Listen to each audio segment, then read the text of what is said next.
sommes de retour pour Rendez-vous Matin avec mon invité ce matin, Christine Marchand. Bonjour.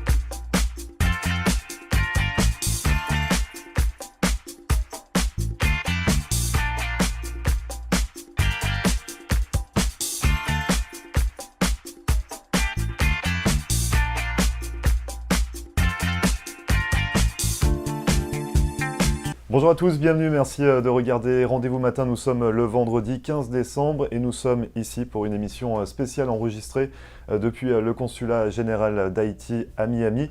Nous allons évoquer bien évidemment cette date chère à la communauté haïtienne, le 1er janvier. Cette année, nous allons célébrer les 214 ans de l'indépendance de la République d'Haïti. On va en parler aujourd'hui avec le consul général d'Haïti ici à Miami, Monsieur Gandhi Thomas, que nous allons rejoindre donc dans un instant. Nous répondrons également à d'autres questions au sujet notamment de ce statut temporaire qui a été supprimé par rapport à 58 000 personnes haïtiennes qui vont être obligées de quitter le territoire dans les 18 prochains mois. On va voir à quel niveau le consulat général d'Haïti peut agir également par rapport à cette question.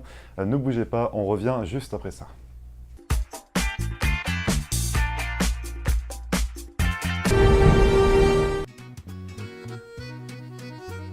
Bonjour à tous, bienvenue au Bistrot 1902 sur Hollywood Boulevard. Je vous invite à venir découvrir notre nouvel emplacement. On est ouvert toute la semaine, du lundi au samedi. Le dimanche, on ouvre à 11 h pour un gros brunch avec plus de 60 plats différents. Jeudi, vendredi, samedi et dimanche soir, il y a de la musique live en terrasse. Venez profiter de cette belle terrasse. Pour réserver une table chez nous, 305 316 31 36. À très vite, on vous attend. Merci.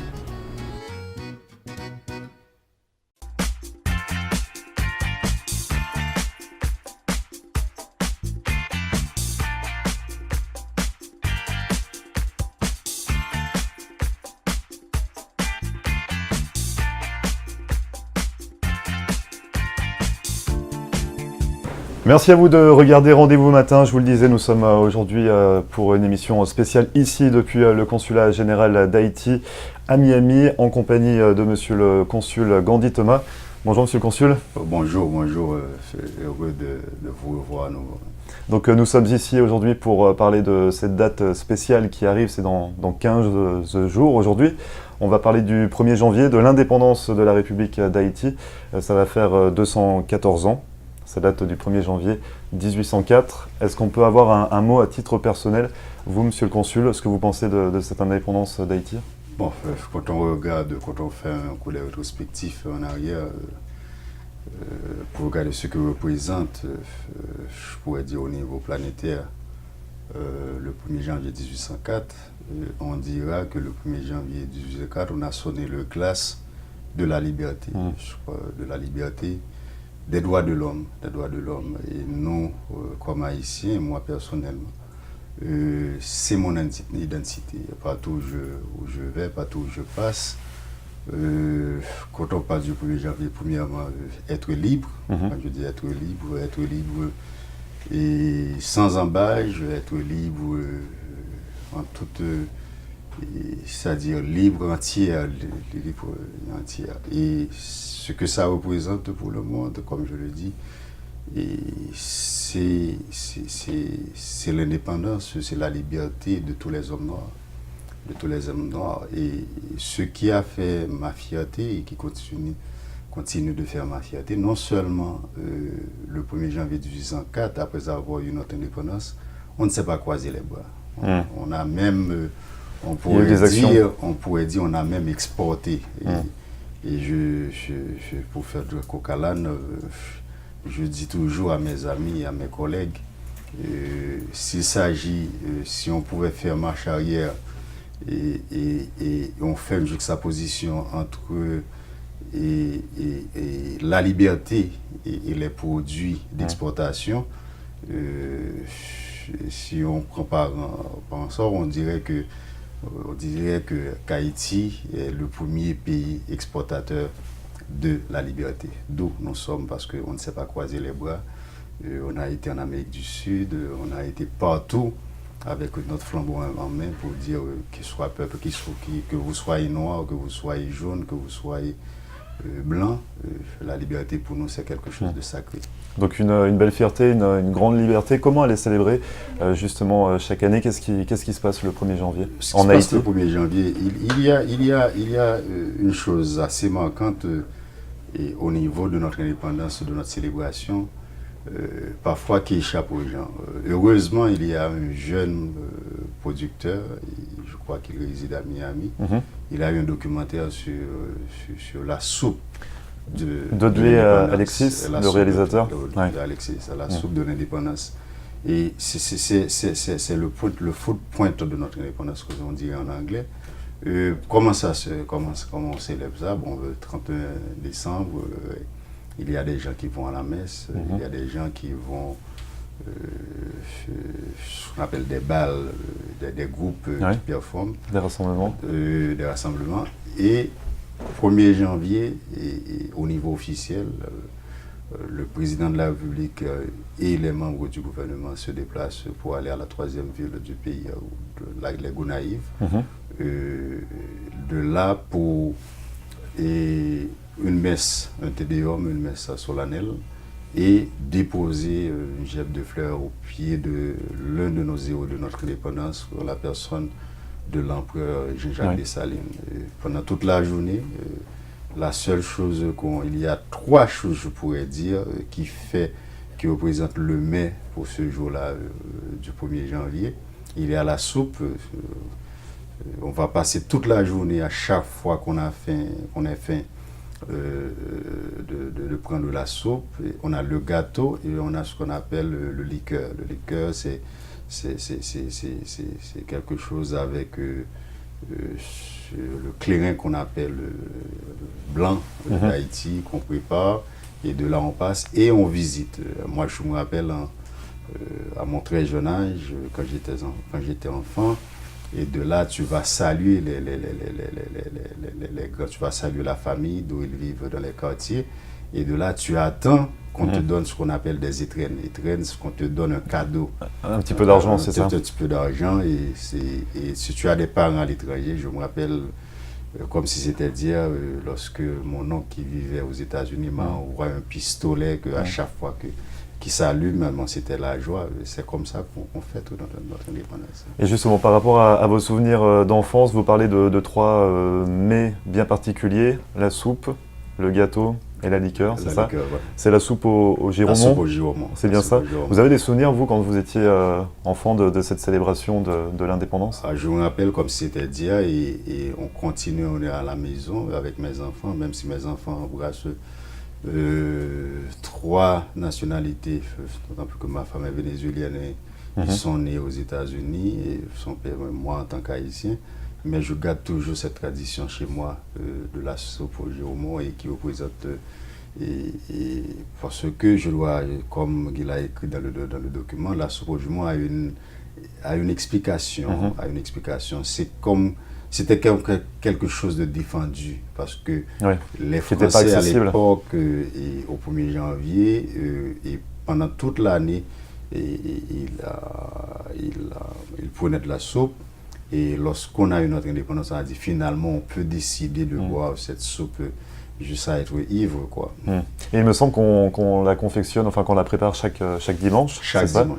Est-ce que vous respectez également cette tradition, ou vous la célébrez juste pour l'indépendance? Malheureusement, mais de temps en temps, on a des restaurants haïtiens qui le préparent. De temps en temps, je vais un dimanche matin acheter ma soupe, s'asseoir en famille et boire la soupe. On a vu comment ça se fêtait, cette indépendance en Haïti. Qu'est-ce qui va être fait ici en Floride pour la communauté haïtienne? En Floride, comme vous le savez bien, je pourrais dire c'est la continuité d'Haïti. On a tellement d'Haïtiens qui y vivent, on exporte cette tradition. Ils sont très très sérieux. Vous allez voir, surtout à l'église Notre-Dame, il y aura une messe solennelle, surtout chantée par l'archevêque Hansky. Donc ce sera le 1er janvier? Le 1er janvier. D'accord. Le 1er janvier. Et de là, il y a une petite réception à l'église. Et après, les gens vont se réunir en famille pour boire de la soupe ou bien visiter. Et le 2 janvier, qui est le jour des aïeux, et de là, c'est la grande fête. ce sont des plats, les gens restent en famille, les gens se visitent. C'est comme ça qu'ils continuent la tradition d'Haïti, comme on le fait en Haïti, à Miami. Est-ce que cette année, il y aura une saveur particulière au quartier de Little Haïti? Jusqu'à présent, on est à 15 jours. Malheureusement, je ne sais pas si vous êtes au courant qu'on a perdu un artiste qui a marqué, personnellement, qui a marqué ma génération, ceux de la génération des années 80. Un artiste engagé qu'on pourrait même, si on le compare avec un artiste français, on l'appelait le Jean Ferrat d'Haïti. Demain, on aura une célébration. Et on a un autre artiste, quand on regarde la Wilfrid Daléus, qui est passé au trépas dimanche aussi. Mais cette célébration, surtout que l'église de Notre-Dame se trouve au cœur même de Little Haïti, si vous passez par là le 1er janvier, vous allez voir cette ère de fête, de joie, et à travers les maisons sont décorées et les gens se saluent et pour dire bonne année, bonne année. C'est cette joie que tu vas avoir dans Little Haïti, dans le quartier de Little Haïti, le 1er janvier. Et est-ce que le consulat, est-ce que vous, à titre personnel au niveau du consulat, vous organisez également des événements? Vous soutenez ces festivités? On accompagne les différentes organisations. Pas toujours même mot de souhait, mais souhait à la population, à la communauté alors. Mais ce qui se passe au niveau de nos ambassades et nos consulats, dans tous les postes que j'ai été, c'est ça le problème. Premièrement, je ne peux pas rentrer chez moi parce que je dois rester en poste pour participer au Tédéum, à la messe solennelle. Et mes collègues, à partir du 15 décembre, à partir de demain, c'est le voyage, quoi. C'est-à-dire organiser quelque chose pour dire merci à la grande communauté de la Floride, pour dire merci à la grande communauté haïtienne, un peu difficile, d'autant plus que chaque personne a ses oignons, chaque personne il voyage. Ou on le fait avant le 15 ou bien on le fait après. Au mois de janvier peut-être, parce que le 1er janvier, c'est pas seulement le jour pour nous. Ce que représente le 1er janvier, c'est toute l'année, c'est toute notre existence. On parle de liberté. À chaque fois qu'on se lève, on voit le 1er janvier. C'est ça qui nous tient en tant que peuple, à travers par tous nos déboires, tout ce qu'on passe. La liberté, pour nous, c'est quelque chose de sacré. Donc c'est vraiment la date du 1er janvier, mais comme vous le dites, vous le célébrez tous les jours de l'année, pendant 365 jours. Vous restez avec nous, on revient en seconde partie, on va parler un petit peu des missions du consulat, des grands projets pour 2018. On revient juste après ça, ne bougez pas.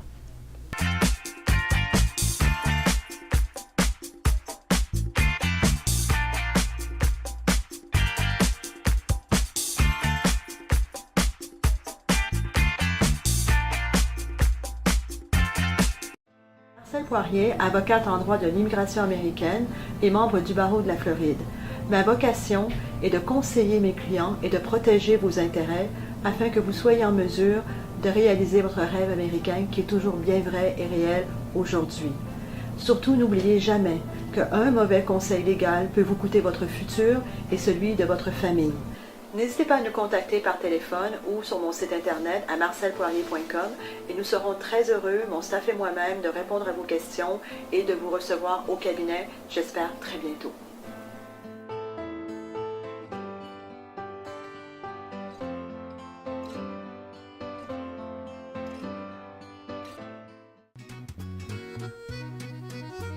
Bonjour à tous, bienvenue au Bistrot 1902 sur Hollywood Boulevard. Je vous invite à venir découvrir notre nouvel emplacement. On est ouvert toute la semaine, du lundi au samedi. Le dimanche, on ouvre à 11h pour un gros brunch avec plus de 60 plats différents. Jeudi, vendredi, samedi et dimanche soir, il y a de la musique live en terrasse. Venez profiter de cette belle terrasse. Pour réserver une table chez nous, 305 316 31 36. À très vite, on vous attend. Merci.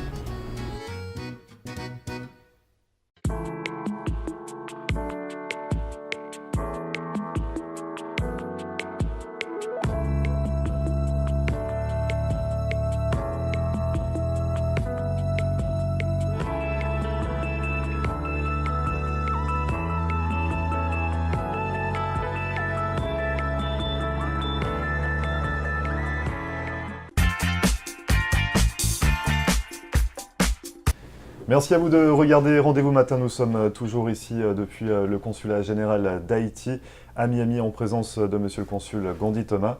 On a longuement évoqué l'indépendance d'Haïti qui sera célébrée pour la 214e fois le 1er janvier prochain. On va s'intéresser maintenant aux missions, aux grands projets de 2018 pour le consulat général d'Haïti. Il me semble que vous avez 2 grands thèmes, dont un qui va arriver dès le mois de février. Oui, quand on regarde notre plan directeur, on a dû l'ajuster pour l'année 2018 pour plusieurs raisons. Jusqu'à présent, les 4 grands axes, je peux dire, de notre plan directeur qui renforcer la communauté et protéger la communauté, surtout au niveau de l'éducation, surtout les jeunes. Et vendre l'image du pays et le gros et la recherche des investissements. Et les jeunes, c'est quelque chose aussi qui est vraiment au cœur de vos projets. Il est au cœur pour la simple bonne raison, c'est comme c'est la jeunesse, je pourrais dire les Haïtiano-Américains ou les Américains d'origine haïtienne, ça représente c'est comme de l'or pour nous, ces ressources-là, pour plusieurs raisons, en termes d'éducation, deuxièmement en termes de mentalité. On a besoin qu'ils reviennent au pays. Et ça nous intéresse aussi parce qu'on a une génération qui vieillit. Ce sont ces jeunes-là qui vont prendre la relève. Mais quand on regarde la situation, comme je vous l'avais dit dans notre dernière interview, que ces jeunes-là n'ont aucun contact avec Haïti. De là, la diaspora vieillit.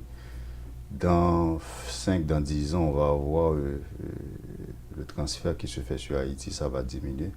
Et qui représente au moins plus de 25% de notre PIB, qui est assez énorme. Et comment on peut conscientiser les jeunes pour, non pas parce qu'ils n'en vont pas, c'est une autre mentalité, ils ne vont pas envoyer de l'argent à leur famille, d'ailleurs qu'ils ne connaissent même pas.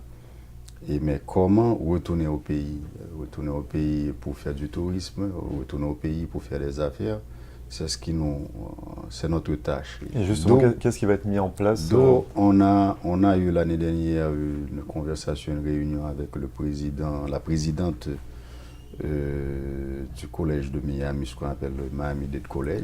Et on a déjà la plateforme. Plus de 50 000 Haïtiano-Américains étudient dans cette faculté. Et comment organiser un forum. Avant, je l'appelais le forum des jeunes, comme je l'avais fait quand j'étais en poste Atlanta. Mais quand on traduit jeunes, youth en anglais, ce sont pas même des teenagers, ce sont de 8 ans jusqu'à 14 ans. Mais maintenant, on parle de millénium. De millénium, ce sont ces jeunes avec leur marche, l'Internet, les réseaux sociaux, la nouvelle technologie. C'est sur eux que l'avenir repose finalement. Définitivement, on les appelle millénium parce que, on est au XXIe siècle. Je peux même dire c'est leur siècle. Quand je regarde mon enfant, ma fille qui a 10 ans, comment elle se sert du téléphone, de l'ordinateur. Je dis, bon, je parais comme si j'avais 70 ans, 80 ans, que je sais pas quoi. Bon, c'est assez intéressant avec ces jeunes-là pour les mettre en contact avec d'autres jeunes en Haïti, pour les mettre en contact avec eux-mêmes, parce que j'ai eu cette expérience dans le deuxième forum des jeunes que j'ai organisé à Atlanta. Il y avait 2 jeunes Haïtiens qui ont été à la même école, ils ne savaient pas qu'ils étaient Haïtiens. Et là, c'est le premier projet que je tiens à cœur, dont l'objectif de les mettre en contact, de les conscientiser non seulement pour aller en Haïti, de les conscientiser au moins pour aider la communauté pour aider à renforcer la communauté. Quand je dirais aider à renforcer la communauté, Et je vois aux États-Unis, il y a quelque chose d'assez intéressant sur ce qu'on appelle give it back, community service. Même au niveau des universités, si vous faites apporter un peu d'entraide, aux Haïtiens, à notre communauté même. Et donc ça sera organisé au mois de février, c'est ça? Au mois de février, ça sera organisé au mois de février. Maintenant, pendant toute l'année, on ne va pas inventer là-haut. Il y a d'autres projets, que ce soit des projets sur le leadership, que ce soit des projets d'investissement, que ce soit des projets au niveau de violence domestique, tout ça, tout en mettant en phase du côté économique, parce que quand on parle de la violence domestique, il y a toute une... On peut même philosopher là-dessus pour voir l'impact que ça a sur l'économie d'un foyer, d'où sur l'économie d'Haïti. Et à quel niveau justement vous intervenez au niveau des violences domestiques? Bon, là, c'est un peu tard, je suis en pourparlers avec des organisations. À Atlanta, c'était dans notre plan directeur le jour jour mondial de la femme. On organisera toujours un séminaire avec un thème bien spécifique sur la violence domestique. Bon, on appelait à l'époque en Atlanta Femmes et Société, parce que je connais l'état de notre société. Et je me rappelle quelque chose qui m'a marqué. Je me rappelle, on faisait toujours un petit déjeuner au consulat avant d'aller dans un hôtel pour le séminaire. Et il y a une dame, je salue tout le monde, elle n'a pas répondu. Bon, pour moi, peut-être qu'elle n'a pas entendu tout ça. Et elle est venue me voir après le séminaire pour me demander est-ce que le pasteur était au courant. C'est ce thème-là qu'on allait débattre. Je lui ai dit non, parce que je connais si le pasteur savait qu'on allait débattre le thème de violence domestique qui se passe, ça ne l'enchanterait pas. Et de là, elle a eu à me dire que son mari, je pourrais dire, fait de la violence sexuelle chaque jour. C'est pas même pas des mots. Et on la frappe. Et cette dame-là, une infirmière, pour voir comment c'est ancré dans notre société, et c'est quelque chose qu'on doit changer. Je vais voir avec d'autres organisations qui travaillent là-dessus, et comment on pourrait faire quelque chose ensemble. Et autre chose en termes de recherche, d'investissement pour le pays. Je crois qu'il y a un pas assez important qui est nouvelle chez nous. On a beaucoup de designers haïtiens. Donc ça, c'est dans un autre thème, beaucoup plus léger. Vous organisez un défilé de mode au mois de mai prochain? L'été prochain. C'est juste, bon, l'idée c'est de les exposer pour voir, écoute, on a des problèmes certes, mais en termes de création, on ne cesse pas de créer. Quand on regarde notre peinture, quand on regarde notre cuisine, quand on regarde la mode. D'ailleurs, comme tu me vois, moi, ce pantalon-là, c'est un... Ça vient d'Haïti? Non, c'est Fabrice Tardieu. Fabrice Tardieu c'est juste pour montrer, et en termes de ce qu'on appelle la monnaie étrangère, parce que si ces designers-là viennent, ils s'exposent, et après, bon, disons que Walmart est très intéressé. Tu peux être intéressé pour développer. Pour les développer, et de là, ce sont des dollars qui rentrent en Haïti, soit des dollars qui sortent d'Haïti. Il y a beaucoup de projets, donc une grande effervescence pour les 2018 pour l'émission du consulat. J'aurais aimé avoir également un petit mot au sujet de cette décision prise par le gouvernement américain de supprimer ce statut spécial accordé à 58 000 Haïtiens, leur permettant de vivre et de travailler légalement sur le territoire américain. Ils ont 18 mois pour partir ou prendre une décision. Au niveau du consulat, qu'est-ce qui peut être fait, ou quel est votre sentiment par rapport à cette décision du gouvernement américain? Bon, je dois vous dire, bon, c'est un dossier qui se traite au niveau de notre ambassade à Washington. D'ailleurs, l'ambassadeur a travaillé et continue de travailler d'arrache-pied pour voir comment on peut faire... peut arriver avec le gouvernement américain, les faire entendre que le clos, il y a un problème familial qui se pose. Pour les enfants nés Pour les ici enfants après nés 2010. ici en 2010. Bon, moi, de mon côté, ce que je dirais, c'est un dossier, comme je vous le dis tantôt, qui se traite au niveau de notre ambassade à Washington. C'est un dossier politique. Et même si de mon côté, en tant que consul général d'Haïti à Miami, d'ailleurs, dans ma juridiction, ça va frapper de 80% de nos compatriotes. Et on continue les débats à chaque fois que je rencontre, que ce soit le gouverneur, que ce soit le sénateur Rubio, que ce soit le sénateur Nelson, que je les rencontre pour les faire part de l'anxiété. Mais justement, en fait, rien n'est fait actuellement. Et que dire à ces téléspectateurs, que dire à ces 58 000 personnes concernées? Moi, je pense que la politique comme la diplomatie n'est pas statique. Il y a toute une dynamique en politique et en diplomatie. Je pense qu'on a 18 mois. Je sais qu'au niveau de Washington, les pourparlers continuent. Et je crois aussi que le peuple américain est un peuple moral, est un peuple, le bien fondé, je peux dire, la force même de ce pays réside dans la notion de famille. Je pense qu'on a 18 mois et bon, je dirais à mes compatriotes, il y a d'autres contours qu'on pourrait toujours, que je ne vais pas rentrer là-dessus, mais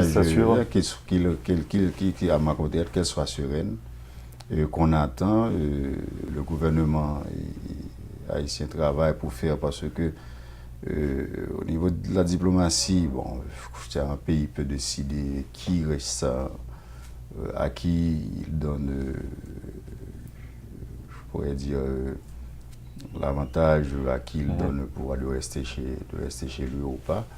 Mais nous, au niveau, moi personnellement, je dirais, ce qui m'inquiète, ce sont ces enfants-là qui sont nés. Il y a des enfants qui sont arrivés, qui sont en collège. En tout cas, vous travaillez à chercher des solutions. Des solutions. Ce qu'il faut retenir, c'est que vous avez encore beaucoup d'espoir. Oh oui, vous gardez l'espoir qu'en 18 mois, il y ait quelque chose qui puisse aller dans le bon sens. Je pense que le peuple américain est un peuple moral. On va arriver à quelque chose avant les 18 mois pour ces 58 000 compatriotes. Merci beaucoup en tout cas d'avoir répondu à toutes ces questions. On a encore beaucoup de choses à se dire. Je suis toujours disponible et merci aussi. J'en profite aussi pour souhaiter à la grande communauté d'Atlanta mes meilleurs paix, santé. De Floride. Besoin de Floride. Vous êtes en Floride maintenant? Atlanta reste toujours en Floride et la grande communauté de Floride, que ce soit à Porto Rico, soit aux îles Vierges. Et mes meilleurs voeux, je me joins avec mon staff, ma femme, mes enfants pour leur souhaiter très joyeux Noël, une très bonne et heureuse année en 2018, dans la sérénité, dans la paix, dans l'amour, santé. Merci à vous en tout cas. Je vous laisse préparer comme il se doit cette nouvelle célébration de l'indépendance d'Haïti avec votre soupe au Giromont. Merci beaucoup, monsieur le consul. À moi de vous remercier. Et à très bientôt. Merci beaucoup. À très bientôt. Et vous ne bougez pas, on revient juste après ça.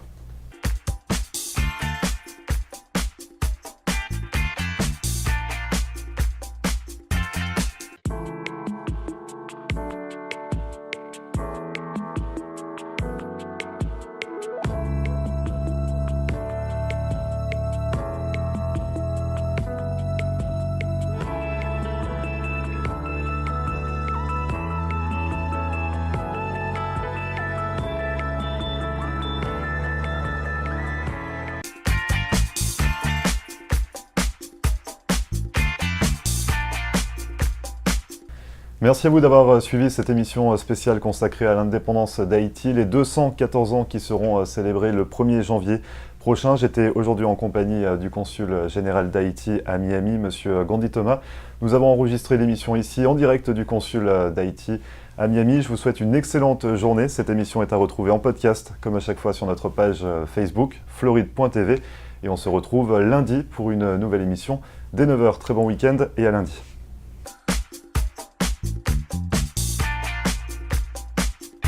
Nous sommes de retour pour Rendez-vous matin avec mon invité ce matin, Christine